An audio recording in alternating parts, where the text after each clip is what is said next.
The anchoring effect. There is a number, a word, a first impression that quietly sets the direction of your thinking. And once it lands, everything that follows bends around it. This is the anchoring effect, the psychological bias that causes the mind to rely too heavily on the first piece of information it receives, even when that information is irrelevant, misleading, or completely arbitrary. 1. When the first impression becomes the frame. The anchoring effect occurs when an initial reference point becomes the lens through which all later judgments are made. A price sets expectations. A label sets value. A first opinion sets the debate. The mind does not reset easily. Once an anchor is dropped, adjustment feels effortful. So instead of reevaluating, we estimate from the anchor, not beyond it. 2. Why the brain clings to anchors. The human brain seeks efficiency.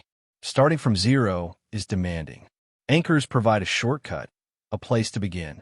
From an evolutionary perspective, this saves time and energy. But in modern decision-making, it distorts judgment. The mind prefers a flawed reference over no reference at all. Certainty, even false certainty, feels stabilizing. 3. Adjustment is never neutral.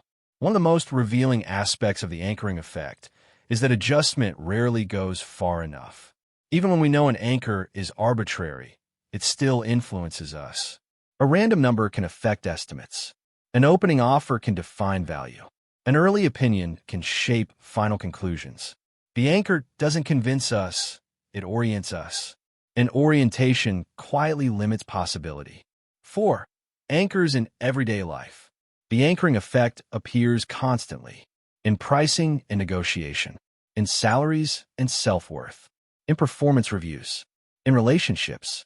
The first label someone receives often shadows them indefinitely. Difficult, talented, average. Even when evidence changes, the anchor remains. 5. When anchors become identity. Anchors do not only affect external judgments. They shape self-perception. A comment made early. A comparison drawn once. A number attached to your worth. I'm bad at this. I'm not that smart. I'm behind.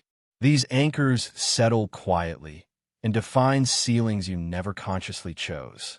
Growth becomes negotiation with an outdated reference. 6. Power and the first narrative. Anchoring becomes especially powerful when it comes from authority. The first diagnosis. The first evaluation. The first story told. Once an anchor is set by power, challenging it feels inappropriate. Subsequent evidence is interpreted in relation to the original frame, not to reality, but to reputation. 7. The moral cost of anchoring. The anchoring effect creates unfair inertia. Early mistakes carry disproportionate weight. First impressions resist revision. Initial judgments shape opportunity. This is not accuracy. It is momentum. And momentum, when unexamined, becomes injustice. 8. Interrupting the anchor. Anchors cannot be avoided entirely, but they can be questioned. Interruption begins with awareness. Ask, what is my reference point? Where did it come from? Will my judgment change if this anchor were removed? True evaluation requires resetting, even when it feels uncomfortable. 9. Choosing new reference points.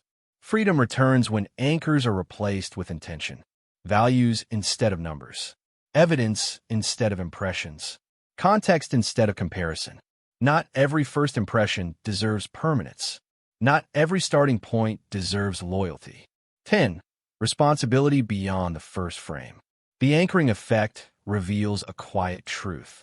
The mind prefers beginnings over accuracy, but responsibility demands reevaluation. Not once, but repeatedly. This is Ethiax, where psychology meets responsibility. And responsibility begins when the first answer no longer decides the final one.